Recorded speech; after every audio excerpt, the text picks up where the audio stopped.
please forget what you know about stock market from IDX in the Wall Street. Jadi betul-betul harus apa namanya, ibarat kata gelas kosong dulu, gelas kosong, Oke. ya, gelas kosong. Karena kenapa? Karena berbeda banget gitu loh. Nah, yang kedua, kalau kita lihat adalah Wall Street itu kan ada dua komponen ya. Ada Nasdaq sama NYSE atau dulu American Exchange. Jadi bursanya ada dua. Bursa Nasdaq sendiri itu memang lebih ke elektronik, apa namanya, elektronik, perdagangan elektronik, nggak ada floor trading. Kalau NYSE itu ada floor tradingnya. Nah, ini yang membuat mereka ini relatively, memang mereka kayaknya sih hand in hand, tapi kayaknya sebenarnya dari mereka mungkin kompetisi ya untuk bagaimana menarik lebih banyak emiten IPO di masing-masing bursa. Nah, saat ini di bursa Amerika ada sekitar 6.000 something lah, 6.000 something emiten yang udah listing. Di mana Nasdaq itu sekarang lebih leading, lebih banyak. Karena persyaratan requirement di Nasdaq dari sisi biaya, dari sisi listednya juga lebih mudah, lebih murah gitu ya. Nah, seperti yang kita ketahui bahwa ketika ada dua bursa ini dan juga emitennya banyak dan sekarang kita tahu bahwa harga-harganya sudah sangat premium ya di atas 100-200 dolar gitu ya. Bahkan saham-saham unggulan kayak Google, Amazon, kemudian Tesla itu sudah atas 500 dolar. Nah, makanya di Amerika sistem perdagangan tidak menggunakan sistem lot ya, tapi sistem lembar gitu ya. Jadi belinya 1 lembar, 2 lembar, 3 lembar seperti itu. Cuman sejak terjadi revolusi bahwa retail ini bisa masuk ke market secara lebih gampang, lewat waktu itu ada Robinhood nama aplikasinya, dia menciptakan sistem di mana orang ini bisa masuk ke market lebih gampang, lebih mudah, lebih murah. Salah satu yang pertama kali diterobos adalah dengan tidak adanya commission fee. Ya. Jadi sejak Robinhood itu hadir, Robinhood itu menerobos. Dulu kan orang kalau mau beli saham di bursa itu kan biayanya mahal, biaya transaksinya mahal. Lalu di slash jadi 0% commission. Nah, itu satu. Yang kedua adalah ketika kita bicara tentang ukuran size-nya, di sana nggak pakai lot tapi pakai lembar. Dan yang menarik adalah karena saham-sahamnya sudah cukup tinggi, harga premium seperti itu, dibuatlah konsep fractional. Fractional artinya adalah tidak beli satu lembar, tapi bisa beli partially. Bahkan beberapa kayak GoTrade itu sudah memperkenalkan sistem, lu bisa kok nabung 1 dolar. Nanti dari 1 dolar itu harganya berapa, jadi fraksi. Memang ini memudahkan buat orang-orang. Jadi kan orang sekarang gini,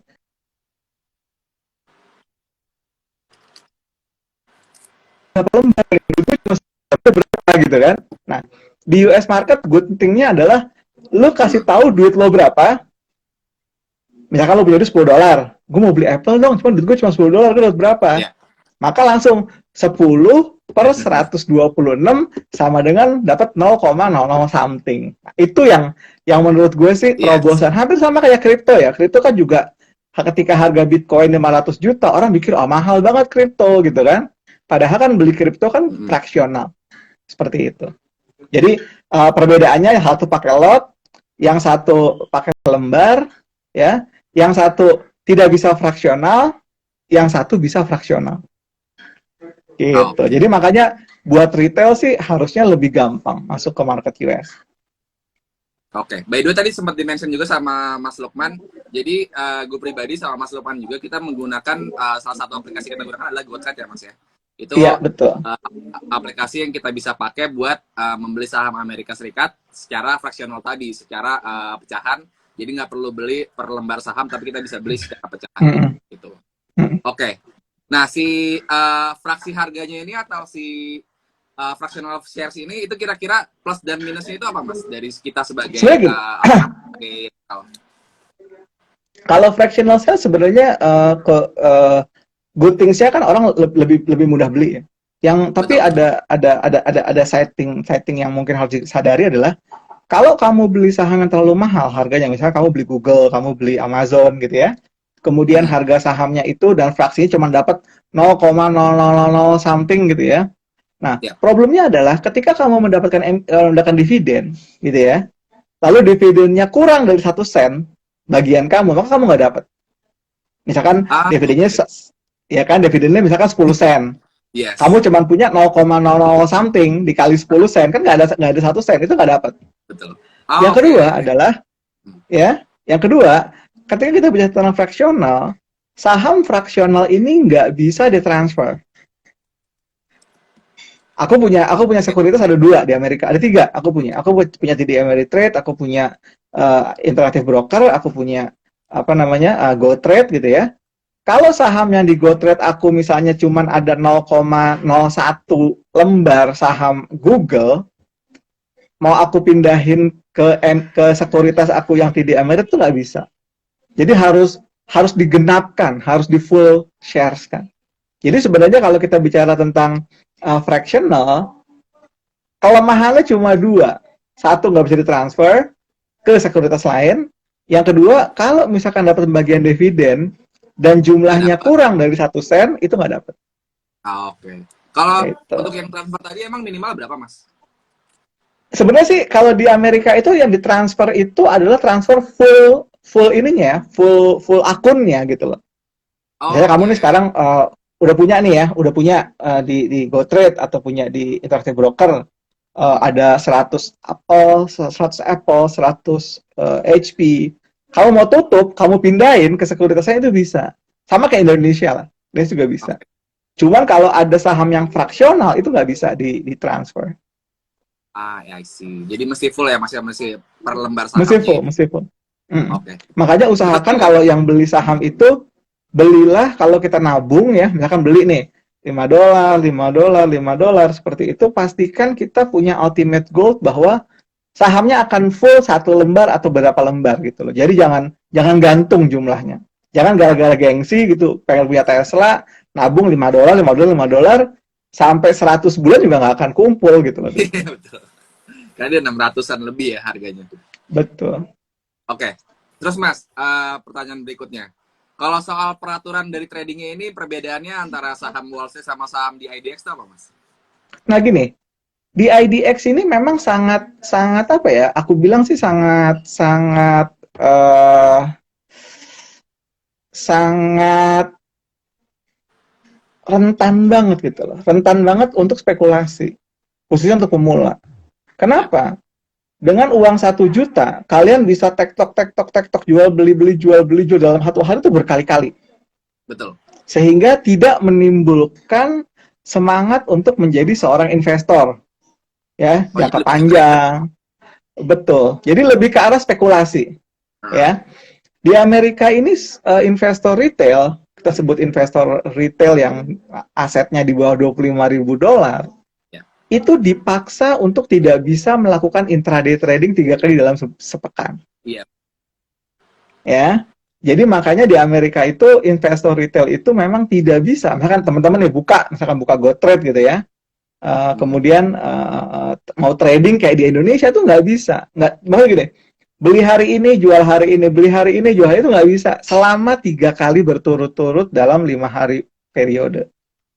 Oke. Jadi menurut gue sih itu sudah membuat atau memaksa kita untuk punya pola pikir yang agak sedikit long term, ya, Hmm. atau minimal mid term lah, atau misalkan tradingnya nggak spekulasi, tapi betul-betul kita memang melihat bahwa oh saham ini bagus, I'm gonna keep it, I'm gonna hold it for a certain period of time sehingga nilainya akan lebih bermanfaat, akan lebih besar gitu loh.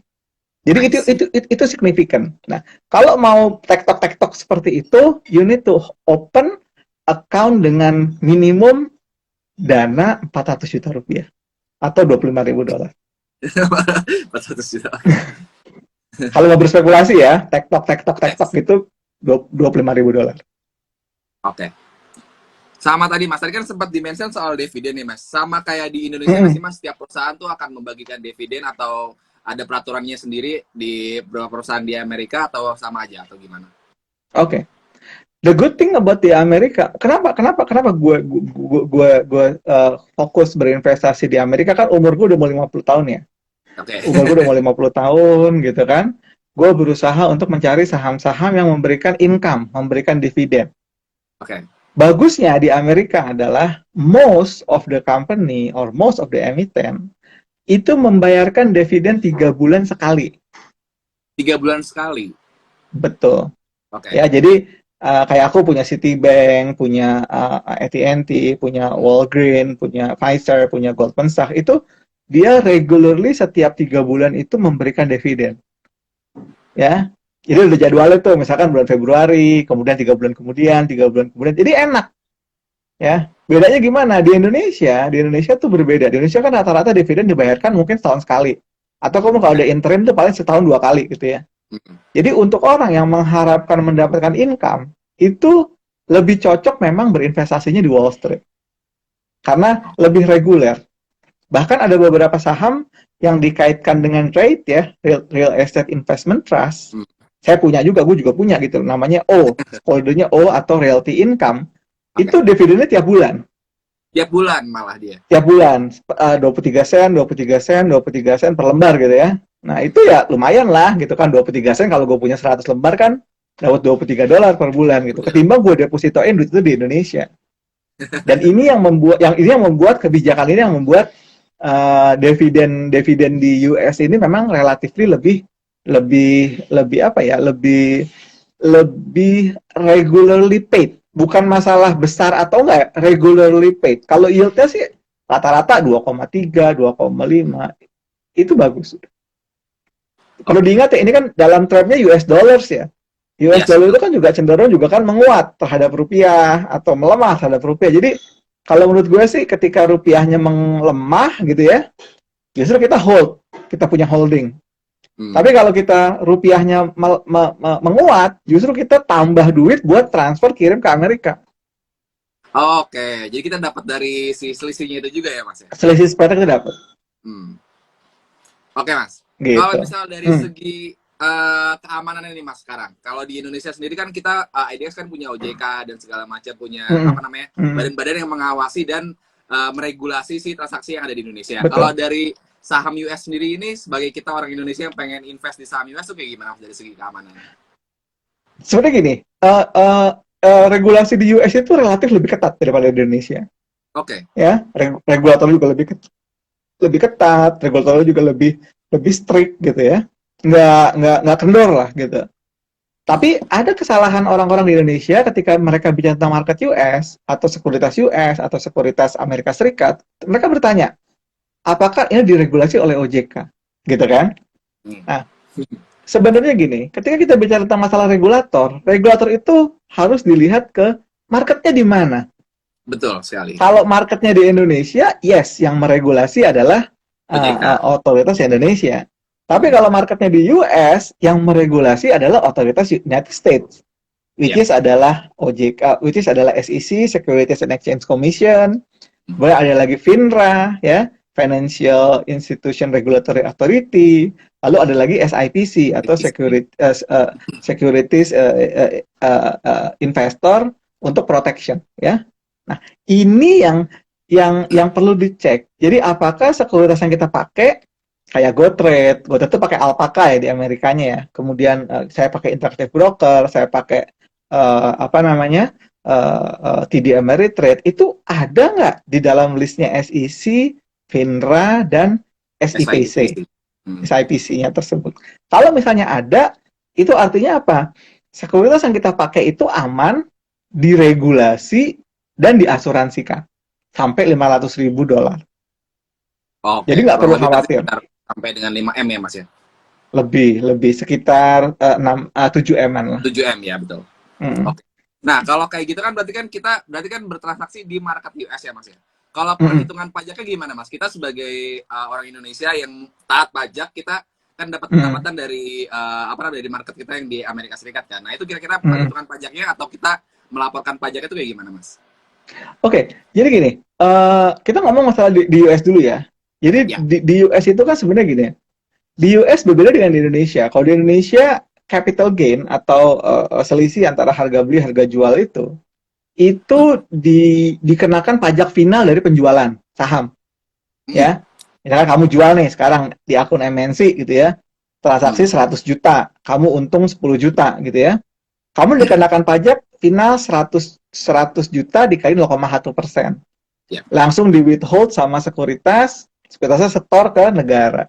Nah, di US market, good things-nya adalah gini. Pemerintah federal Amerika itu punya aturan tentang pajak yang sedikit pro kepada investor. Oke. Pro kepada investor. Jadi gini, di Amerika tuh dipisah. Ada short term capital gain, ada long term capital gain. Oke. Disebut long term kalau holding kamu beli sampai jual itu di atas 1 tahun. Yes. Ya, itu pajaknya untuk orang Amerika ya, itu pajaknya bisa 0. Bisa Kalau nol tuh. income kalau income kamu di bawah berapa puluh ribu dolar gitu ya. Tetapi kalau kamu ya, Mas, ya? betul.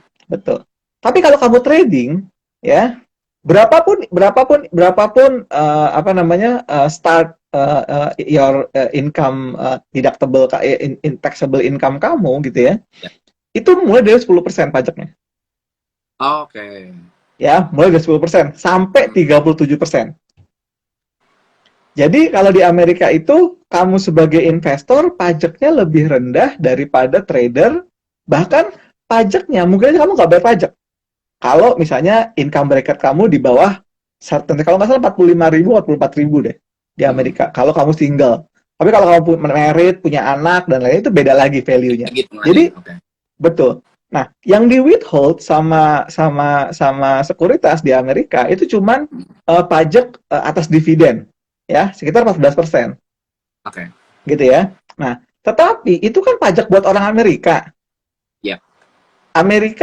Orang Amerika ya udah, nanti orang Indonesia pajaknya ngurus sama Dirjen Pajak Indonesia.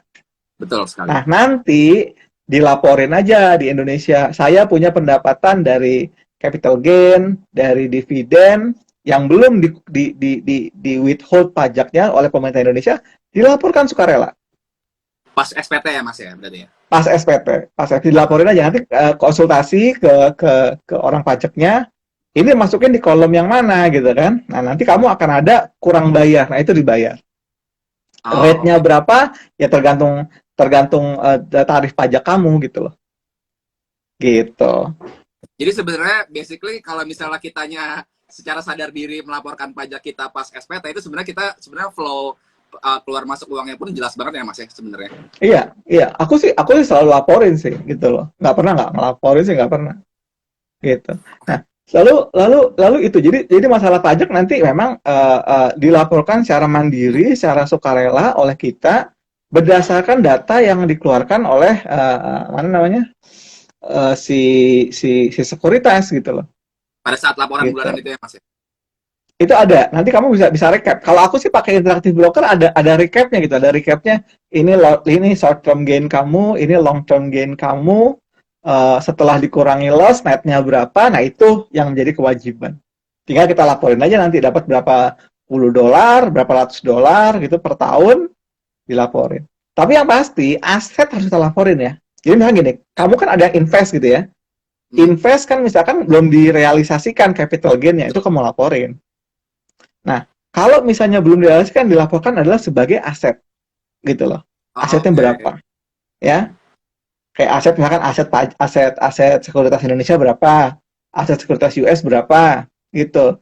Rumah, kemudian deposito, obligasi, itu dilaporin semua. Cuman kalau nanti belum ada realisasi capital gain atau realisasi jual beli saham, ya itu nggak dilaporkan sebagai pendapatan, gitu. Oke. Berarti tinggal konsultasi sama orang pajaknya, kira-kira si income dari saham US ini masuknya ke kolom yang mana ya, Mas ya? Kolom yang mana? Betul, di SPT. Karena kan nanti beda-beda ya, yang misalkan nanti tipe 1170S beda, 170 beda gitu kan, masukinnya di mana. Kayak aku sama teman-teman kan juga beda-beda. Aku kan pensiunan gitu kan, nggak punya income, beda dengan yang udah punya income dari perusahaan, itu kan beda. Gitu. Oke. Next, Mas. Kalau misalnya dari segi jam tradingnya nih, Mas, kalau di Indonesia sendiri kan selama COVID ini kan kita dari jam 9 sampai dengan jam 3 sampai dengan 3.15 kalau nggak salah. Nah, kalau di US sendiri itu dari jam berapa sampai jam berapa nih, Mas? Nah, good things-nya di US itu waktu tradingnya panjang. Waktunya panjang gitu loh. Dalam arti gini, jadi di US itu mengenal tiga waktu ya, 3 waktu.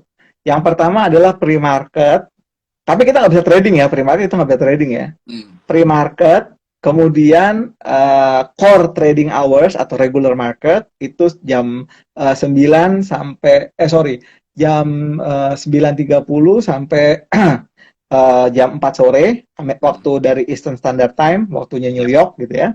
Sama nanti ada lagi post hour, atau misalnya disebut sebagai after hour trading, itu jam 4 sore sampai jam 8 malam waktu Amerika. Jadi Oh. di Indonesia kan beda ya. Di Indonesia kan Hmm. ada pre opening itu dari jam 8.55 sampai jam 9. Nah, Betul. di US ini pre-marketnya panjang. Dari jam 3 sore waktu Indonesia ya, sampai jam 8.30 malam waktu Indonesia. Nah, Oke. pre-market itu membuat kita jadi punya ancang-ancang. Wih, market malam ini bakalan naik atau turun.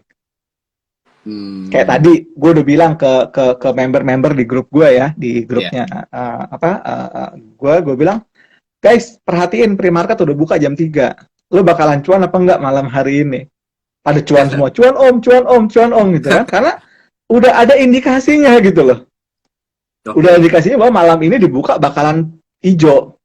Nah, Oke. nanti malam setelah penutupan mungkin akan ada yang koreksi-koreksi tipis atau naik-naik lagi, rebound gitu. Itu adalah after hour trading. Itu dari jam 3 malam waktu Indonesia sampai jam 7 pagi. Tapi kita di antara pre-market sama after hour ya, itu kita tidak bisa trading.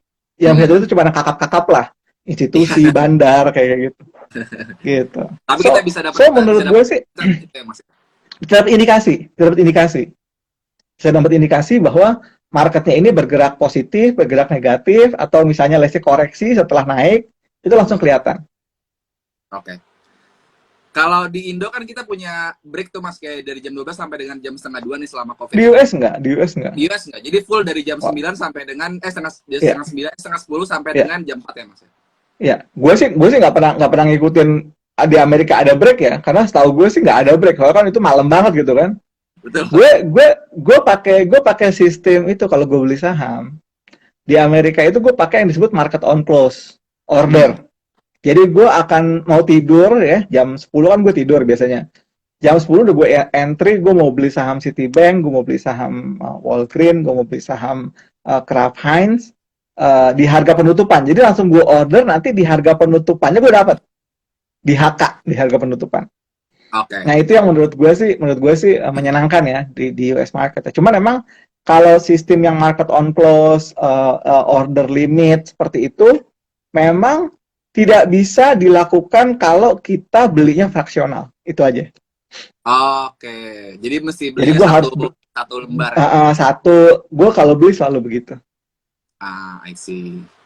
Nah, ini aku punya pertanyaan pribadi nih Mas. Kalau misalnya kan kayak mungkin dari beberapa followersku juga ada yang masih pelajar atau mungkin masih mahasiswa. Nah, kira-kira idealnya kita invest untuk modal awalnya ini di saham US tuh di berapa dolar sih Mas? Sebenarnya gini ya, gue ngeliat gini, banyak anak-anak muda sekarang duitnya lebih banyak dari gue gitu kan. Ya, Amin. ya mungkin bokapnya tajir, kemudian bokapnya juga pengusaha kaya, dia juga punya side business dan lain-lain. Kalau menurut gue sih start $100 deh, lo store deh gitu ya. Karena kenapa? Dengan $100 itu lo bisa beli saham, mungkin kalau fraksional juga lebih mendekati ke level bisa dapat dividen gitu ya. Kemudian juga lo nggak harus apa ya beli $1 gitu kan, kesannya kan cuman apa ya, cuman testing. Dan ketika lo misalnya put terlalu sedikit gitu ya, problemnya adalah lu nggak akan dapat merasakan benefitnya. Kayak gue lah misalkan, gue put sekitar 20.000 sampai 30.000 US dollar gitu kan. Ketika naik 1%, 2% sehari gitu, kerasa. Oke. Ya kan kerasa gitu kan, naiknya kerasa. Tapi kalau misalkan $1 naik 1% kan 0,00 nggak kerasa buat betul kan, nggak kerasa gitu. Makanya kalau menurut gue sih jumlahnya itu jangan terlalu sedikit, tapi juga jangan terlalu misalkan ngoyo sampai $1.000. Menurut gue sih $100 cukup. Nah, makanya kalau yang belum top up ya di top up segera gitu loh. Karena kenapa? Sayang gitu loh, momentumnya ada. di US ini momentumnya bagus banget, reopening ekonomi, pertumbuhan ekonominya juga cukup tinggi di kuartal kemarin sampai 6,4% gitu ya. Kalau misalnya kita nggak riding ini gitu ya, wah sayang banget deh. Sayang banget deh. Market US tuh betul-betul bagus deh. Betul-betul lukratif banget. Makanya gue juga hampir lebih dari 50% porto saham gue juga di Amerika sekarang udah. I see. Oke, kalau misalnya Gitu. dari segi kita kan invest di saham lokal nih di IDX, kita juga invest di saham Amerika Serikat. Nah itu kira-kira dari kedua apa namanya dari kedua si saham ini dari IDX atau di Wall Street itu kira-kira plus minusnya dari kedua tempat kita menaruh uang ini di mana? Apa aja sih Mas plus minusnya? Kalau gue ngeliat gini, kalau lu bicara tentang stability, ya, market US jelas lebih stabil, ya, kenaikannya stabil, kemudian juga apa namanya nggak banyak drama gitu ya, naik turun gitu kan, kayak di sini kan banyak drama gitu kan, nggak ada katalis naik, nggak ada katalis turun gitu. Kalau dia kan ada katalis baru naik, ada katalis buruk baru turun gitu kan. Betul. Gitu. Yang kedua itu kan. Yang kedua market US itu relatively lebih punya pilihan saham yang excellent buat gue. Produknya lu tahu, brandnya lu tahu, perusahaannya lu tahu ya, by name gitu ya. Misalkan kalau lu bicara, oh gue mau beli Nike, mau beli McDonald's, mau beli Starbucks, mau beli Citibank, mau beli Goldman Sachs, semuanya ada gitu loh. Betul. Kalau di Indonesia kadang-kadang tidak semua household name gitu loh. Lu tiba-tiba ada perusahaan IPO, nama perusahaannya XXXX, itu perusahaan apaan sih gitu ya. Lu di kiri-kiri ternyata, oh ada ruko di Cikarang gitu kan. Nah, kan itu. Kalau di US kan namanya kan household name semua. Lo mau cari Hewlett Packard, ada Intel, ada Adobe, ada gitu kan? Gitu. Ya, jadi bicara tentang stability, kemudian well known ya, well known company. Yang ketiga bicara juga tentang liquidity. Liquidity kalau lo bisa punya duit 1 miliar, 10 miliar, buka apa nyeburin duit di US itu sebentar lo bisa laku. Ya, jual beli sahamnya. Bayangin aja saham kayak saham Apple itu transaksinya 130 triliun semalam. Ya. Bursa kita kan 10-12 triliun sehari. Dari 700 lebih emiten gitu kan. Di sana 130 triliun dari satu emiten yang namanya Apple. Ya kan? Jadi 3 hal ini sebenarnya yang membuat market US itu relatively menarik untuk dipelajari. Orang ada nanya gue tadi, Japri di DM, di IG gue, ngomong gini, Bibo, apa songong nggak sih kalau misalkan gue belum ngerti market Indonesia terus gue buka market US? Justru setelah gue kulik-kulik selama beberapa periode, market US itu lebih gampang dipelajari ketimbang market Indonesia. Dari sisi behavior, dari sisi aturan, dari sisi psikologi, dari sisi nurutnya terhadap analisis, ada katalisnya, ada panduan beritanya, ada semua lebih gampang. Karena di Indonesia saham naik turun nggak ada katalis, terus terang. Yes. Ya, tiba-tiba lo nanya, Om, ini sahamnya naik kenapa ya? Ada katalis apa? Oh, gue nggak tahu.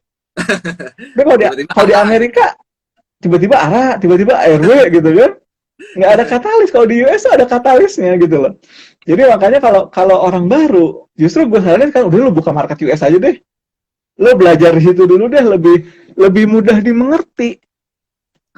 Lebih mudah dimengerti, aturannya lebih clear, kemudian juga sistemnya perdagangannya lebih nggak membuat mereka berspekulasi. Jadi that's why untuk pemula nggak ada istilahnya songong lo di IDX saja boncos terus, bukan lo di bursa Wall Street lebih cuan. Beberapa follower gue justru ngerasa bilang gini, aduh Bibo, justru gue lebih cuan di Wall Street. Ya bagus, gue bilang. Bagus. Artinya anggapan selama ini bahwa market US itu susah, market US itu nggak bisa dimengerti, justru lebih gampang buat mereka. Cuma memang you need to understand with English ya. Yeah. Jadi Jadi harus ngerti Inggris gitu. Jadi nggak ada di US itu ARA, ARB itu nggak ada. Nggak ada. ARA, ARB itu kan cuma di Indonesia doang buat Betul. supaya marketnya stabil gitu ya. Karena kan Yes. isinya orang dulu spekulasi. Iya. Isinya berspekulasi gitu. Nih gue gara-gara lagi apa? Lagi ngomong gini gue baru dapat pop up nih dari investing.com, kata saham gue naik di atas 5%. Gue mau jual, gue lagi live lagi. Halo. Gue punya saham Tilray. Tilray itu perusahaan kanabis, perusahaan ganja gitu ya. Ada yang nanya ke gue, Bibo, ini perusahaan ganja kok bisa bisa Fixing. IPO di Amerika? Apakah udah halal atau haram nih? Kata aku bilang, di Amerika mah ngomongin halal haram, legal apa nggak legal itu loh. Betul. Ini gue mau jual, udah cuan, masih live sama lo, ntar gue jualnya setelah live selesai aja deh. Aduh. Oke. Terus Sama tadi kan yang menarik lagi ini nih, Reza. Di Indonesia kan orang pusing ya, ngomongin soal saham tuh pusing karena kenapa? Kita pakai aturan fraksi harga. Betul. Dari harga 50 sampai 200 fraksinya 1, 200 sampai 500 fraksinya 2, ya kan? 500 sampai 2000 fraksinya 5, gitu kan? Yes. Di atas 2000 sampai 5000 fraksinya 10. Nah, di Amerika tuh nggak ada fraksi gitu. Lu bisa order at any price point, ya, sampai ke sen terdekat. Misalnya gini, lu order saham Apple $126 57 sen. Itu bisa. Jadi nggak ada tuh misalkan let's say harga di atas $100, ordernya harus 102, 104 itu nggak. Yang penting dengan sen terdekat ya Mas ya. Sen terdekatnya, sen 2 sen terakhir gitu ya. Sen kan itu sen gitu kan. 120 something X sen gitu. Nah, itu di Amerika enaknya gitu. Okay. Jadi apa? Jadi ketika kita mau trading itu orang nggak pusing. Kalau di Indonesia kan pusingnya gini, mau beli saham Telkom, kok nggak bisa ya? Loh, gimana? Belinya di harga 300, misalkan 3.522, nggak bisa. Karena kan ada aturan fraksi di atas 2.000, fraksinya per 10 tiknya kan? Gitu. Nah, di Amerika enggak. Di Jadi Amerika kalau enggak. kita beli saham Apple 126, kita tetap sen terdekat. Sama juga dengan saham Google yang mungkin 2.400-an tuh tetap dengan sen terdekat ya Mas ya? Dengan sen, betul. I see, oke. Terus sama tadi kan sempat dimention nih Mas, kalau kita harus kita di saham Amerika tuh lebih mudah untuk kayak mencari tahu sumber beritanya atau gimana atau fundamental dan si teknikalnya. Nah kalau dari segi fundamental, kira-kira website apa sih Mas yang rekomend buat kita nyari sumber berita tentang saham-saham di Amerika, tentang emiten-emitennya? Lu kalau ini sih lu punya investing.com aja udah. Investing.com aja tuh cukup ya Mas ya? Cukup udah. Investing.com, morningstar.com, lu itu atau apa ya, yang gue suka buka itu juga marketwatch.com, itu cukup. Itu kalau untuk cari fundamental, cari analisa. Tapi kalau lu punya sekuritas kayak yang punya gue pakai, Interactive Broker gitu ya, itu lo nggak perlu buka-buka yang itu, karena udah disiapin semua sama dia. Oh, di halaman bawahnya ada newsnya juga ya Mas ya? Ada bukan cuma newsnya, bahkan dia ada rekomendasi analis konsensusnya berapa, target harganya berapa, ada semua. I see, oke. Cuman kalau buka itu memang minimum $2.000 ya, supaya minimum $2.000. Jadi nggak semurah kayak GoTrade lah. GoTrade kan bisa $10 bisa, gitu kan. Betul. Oke, gitu. sama kalau tadi kan kalau misalnya dari segi teknikal kayak kita pribadi kan kita pakai di GoTrade nih. Tapi kan kalau di GoTrade kan dia nggak ada chart yang candlestick-nya ya Mas ya. Mungkin kita bisa belajar tentang candlestick. Nah, kalau kita pengen nyari yang chart ada candlestick-nya, ada candlestick-nya. Gue sebenarnya punya chart gratis, namanya chart.tetrasaham.com, itu gratis, pakai aja di situ. Itu bisa chart.tetrasaham.com, itu gratis di situ. Cuman memang datanya delay sehari ya, karena kan memang end of day, bukan data bukan data real time gitu loh. I see. Kalau Oke. kalau mau data real time lo bayar gitu loh. Gitu. Oke. Bayar ke trading view-nya atau bayar ke investing.com-nya gitu. Ya, Cuma kalau menurut gue sih trading kalau buat ya. analisa-analisa sih bisa. Hmm, Ya, jadi chart.tetrasaham.com. Oke. Nah, kalau ini pertanyaan basic juga nih Mas. Kalau misalnya dari Mm-mm. segi perusahaan atau emiten, kira-kira kita sebagai pemula ini kalau misalnya mungkin aku dan teman-temanku yang pemula yang lain, kira-kira kita invest tuh di emiten atau di perusahaan yang kayak gimana sih Mas? Apakah harus di blue chip kah atau yang populer kah yang mungkin di Gotot ada yang 100 populer emiten segala macam Nah, atau yang gimana Mas? saran gue gini, lo cuma ngelihat ketiga indeks aja. Yang pertama lo lihat ke DJIA, Dow Jones Industrial Average, itu Oke. ada 30 saham. Oke. Ya, lo lihat itu dulu. Kemudian yang kedua lo lihat Nasdaq 100, itu ada 100 saham. Oke. Nasdaq Ya, 100. lalu lo lihat lagi S&P 500, ada 500 saham. Jadi lo udah punya tuh 30, 100, 500 perusahaan. Ya. Ya, nah kemudian lo cari aja yang lo familiar yang mana. Sama dilihat harganya yang masuk sama kantong lo yang mana. Gue biasanya hanya akan cari emiten-emiten dari S&P 500 atau Nasdaq 5 atau Nasdaq 100 atau apa namanya Dow Jones yang di bawah $200 Oke. gitu ya. Gue akan invest di saham-saham itu karena kan itu perusahaan-perusahaan terbesar di US yang punya fundamental bagus, liquid, biasanya ngasih dividen juga. Ya gue fokus di situ aja. I see. Tapi dia harganya masih di bawah $200 ya Mas. Berarti masih Ya carian ya. gitulah, nggak usah muluk-muluk lah, nggak usah muluk-muluk lah, nggak usah muluk-muluk yang misalnya let's say, gue nggak punya saham kayak apa Netflix, nggak punya gue. Kalau gue mau saham-saham yang seperti itu, gue beli ETF-nya aja. I see. Gue beli Jadi ETF-nya dibeli aja. ETF kan si Gue beli Netflix-nya. ETF-nya aja gitu. Nah, teman-teman nanti yang mau belajar ETF itu hari Minggu gue ada kelas untuk ETF. Nanti tiketnya bisa dibeli di loket.com. Ada. I see. Khusus kita belajar tentang ETF. Apa sih ETF? Gimana sih transaksi ETF? Apakah ETF itu berbeda Indonesia sama Amerika? Beda banget. Sekarang I hampir see. 60% aset gua adalah ETF Amerika. Oke. Sama ini Mas. Kalau misalnya dari segi saham US sendiri itu ini pertanyaan awam juga ya. Cocoknya itu dipakai atau kita investasi buat jangka panjang atau buat jangka pendek Mas? Buat Jangka panjang. Jangka panjang. jangka panjang Jangka ya. panjang. Minimal, kan kalau di US itu kan karena memang marketnya sudah di drive untuk berinvestasi, orang berinvestasi. Jadi mindsetnya orang di Amerika itu udah mindset investor gitu loh. Oke. Gitu. Dan Nah, jangan coba-coba sentuh saham gorengan lah. Di Amerika juga ada saham gorengan, jangan coba disentuh deh. Kalau emang nggak punya skill, nggak punya waktu. Lagian juga di Amerika kan dilarang gitu loh untuk trading tektok gitu sampai 3 kali dalam seminggu gitu kan betul. maksimal. Oke.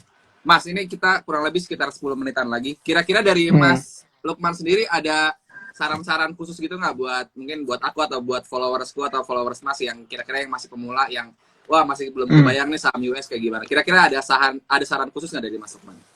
Saran gue yang pertama adalah saham US tidak semenakutkan yang kalian bayangkan. Itu aja. Oke. Saham US lebih mudah dimengerti, lebih mudah dipelajari sepanjang your English is good. Jadi kalau Oke. your English is not good, either you have Google Translate atau kalian belajar kursus, gitu ya. Terminologi apa namanya sahamnya juga di Amerika itu relatif lebih mudah dicerna. Nggak ribet kayak di Indonesia. Baca bid offer, baca ini nggak. Di Amerika nggak seperti itu. Oke. Jadi kita itu ketika kita apa namanya ketika kita bicara tentang market US itu udah lupain deh, jangan misalkan saham gorengan gimana kita lihatnya kalau di Wall Street, nggak usah deh ya. Lu di Indonesia aja boncos saham gorengan, kan mau ngomongin di Wall Street gitu ya, udah nggak boleh trading sehari apa seminggu 3 kali gitu kan intraday, terus mau bicara saham gorengan. Ketika nanti kamu beli, kuota kamu buat trading intraday-nya habis, besoknya minus minus minus, ingat nggak ada ARB, bisa turun sampai 30-50% gitu kan. Di Amerika mah terserah gitu. Udah deh. Buat yang nanya, gimana saham gorengan lihatnya di Amerika, I'm not going to answer it. Gitu loh. Oke. Lu ya udah di Indonesia, udah di Indonesia, boncos di gorengan, terus di Amerika juga pengen saham gorengan gitu kan. Gitu. Supaya bisa di-avoid kata kita. Ah, nggak mungkin. Orang Indonesia tuh nanya gitu bukan pengen di-avoid. Malah pengen coba biasanya. Psikologi gue sih gini, gue sih gini ya. Umur gue udah tua gitu loh. Jadi gue udah tahu lah orang-orang ini apa namanya mau gimana gitu. Oh ya, satu lagi nih pertanyaan ya. Di Amerika nggak ada RDN. Oke. Nggak Jadi ada. disimpan di rekeningnya. Jadi di Amerika itu ada custodian-nya sendiri, dan custodian itu udah punya segregated account. Dan itu diperiksa sama SEC sama FINRA. Jadi di Amerika nggak ada. RDN itu di Indonesia ada karena waktu itu ada maling di Indonesia. Ah, oke. Boleh Ya, diceritain nggak, waktu Mas? itu kasus. Kenapa? Boleh ceritain nggak tuh tentang Jadi yang si maling tadi biar buat pengetahuan? gue kena waktu itu. Jadi RDN itu baru ada ketika kasus Sriwijaya Permana Sekuritas. Waktu itu gue nasabahnya mereka. Jadi duitnya nasabah itu dipakai sama sekuritas. Oke. Nah, sejak itu ada aturan bahwa rekening dana nasabah itu harus dipisah-pisahin. Harus ada nama nasabah sendiri-sendiri. Di Amerika Jadi enggak. ada segregated account ya, Mas ya? Nah, di Amerika orangnya lebih jujur lah daripada di Indonesia lah. Makanya di Indonesia, makanya di Amerika tuh nggak ada RDN tuh nggak ada. Karena di Amerika sistem pengawasan udah ketat, kemudian juga apa namanya pengawasannya ketat, kemudian juga apa namanya juga orangnya juga mungkin relatif lebih taat hukum gitu ya, ketimbang di Indonesia gitu loh. Nah, tadi nanya soal tax dividen, kalian bisa lihat aja di IG aku udah ada tuh masalah dividen segala macem, dilihat aja di IG aku gitu ya. Dan apa namanya? Dan di Amerika itu memang sistemnya relatively lebih ketat. Oke. Jadi no need to worry gitu. Nggak ada tuh istilahnya invest dong yang kayak di Indonesia, itu nggak ada. Ya, di Indonesia nggak ada, di Amerika tuh nggak ada. Di Amerika bahkan perusahaan besar aja dihukum sama SEC ratusan juta puluhan juta dolar gitu. Ya, ketat di Amerika itu. Jadi makanya harusnya gini, kalian harusnya beruntung karena bisa berinvestasi di US market. Dulu orang Indonesia nggak bisa berinvestasi di US market. Kenapa? Tahu nggak kenapa? Diblokir orang Indonesia sama Amerika. Karena Tawarin gitu. dianggap betul, karena dianggap sebagai negara yang apa ya? Negara yang banyak terjadi money laundering. Ah, I see. Baru sekarang akhirnya Makanya mulai. makanya dulu orang-orang Indonesia tuh nggak bisa buka rekening di US. Bahkan beberapa sampai kemana tuh teman gue mau buka di Wibul, mau buka di mana nggak bisa. Karena masih dianggap Indonesia tuh masih dikasih plat merah, masih dicentrang merah.